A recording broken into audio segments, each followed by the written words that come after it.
सलामुअलैकुम crime update में लियाकत तुसी वेख रहे हो मेरा YouTube channel. TikToker star Usman Virk 777 उसका भाई सुल्तान विरक 777 उन्हों का जोड़ा वीगो डाला है ना वो दरिया दे विच बह गया है। टिकटॉक बनाते जनाब बड़ी खुशकिस्मती है कि उन्होंने जान बच गई है। किस तरीके दे नाल वो दरिया दे विच बह गए ने ओवरऑल मुकम्मल तफसील नाल डिस्कस करेंगे। साढ़े चैनल सब्सक्राइब करो, बेल आइकन बटन प्रेस करो और कमेंट दे विच इज़हार ख्याल लाजमी करना। बंदे कोल जदों पैसा रज आ जाता ना उदों बंदे कोलों बड़ियां बड़ियां गलतियां होंदियां ने। बंदा टौर टप्पे च ऐ कर देवां ते ऐ कर देवां, बाद दे विच अपनी जान तक गवा पांदा। सुल्तान विरक जिहड़ा है ये उस्मान विरक 777 इसका भाई है, जिला शेखुपुरा दा रहने वाला जनाब। इन्हां दी अलहमदुलिल्लाह सोशल मीडिया ते बड़ी उंज भी ठीक ठाक हैं, लेकिन टिकटॉक ते बड़े वायरल हुए ने, बड़े मशहूर हैं। पिछले दिनों के विच एक इन्हें वीडियो पाई सी डाले दे विच ओवरऑल समान जिहड़ा रखिया सी कि असीं पिकनिक लई जा रहे हैं जनाब नारायण खान। इन्होंने जनाब 4 बंदे नाल लै, सुल्तान विरक इस दा ड्राइवर, ये सुल्तान विरक और इस दे नाल 2 बंदे हो रहे सन जनाब।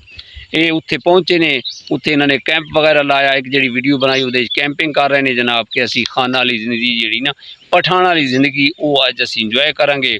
तो ओवरऑल जो उतों का माहौल है इन्हें विखाया। फिर जनाब ये डाले च बैठे ने कि असी टिकटॉक बनाने नाल पिछे इन्हों के 2 गार्ड है सी या 2 नाल बंदे सी, ड्राइवर है सी।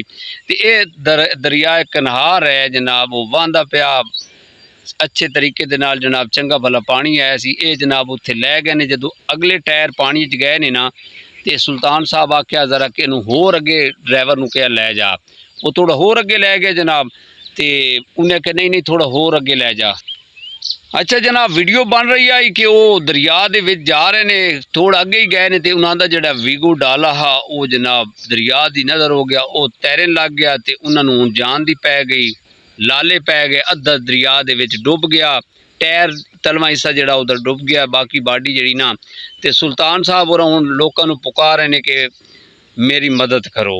बंदे कुछ बंदे दूरों वीडियो बना रहे हैं और नाल ही जनाब रेस्क्यू स्क्वाड जिहड़ा वो अपनी जी रेस्क्यू बोट आई वो जरिए वो गए ने। तो इन्हां दे कोल ना कोई लाइफ जैकेट नहीं ऐसी, बस अल्लाह ताला दी ज़ात ने इन्हों बचाया। यकीन करो कि 1-2 मिनट होर जिहड़ा ना अगर वो रेस्क्यू वाले लेट हो जाते, लेट पहुँचते उन्हों का स्काट, तो ये पानी की नज़र हो गए डाला समेत, जिमें वो डाला थले डुबदा जा रहा।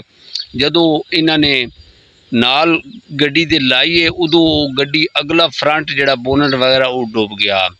सुल्तान विरक साहब और जनाब वो जी अगली शीशे वाली साइड तो जनाब बाहर निकले ने, इन्हें छाल मारी है तो विच दरिया दे विच डुबे ने।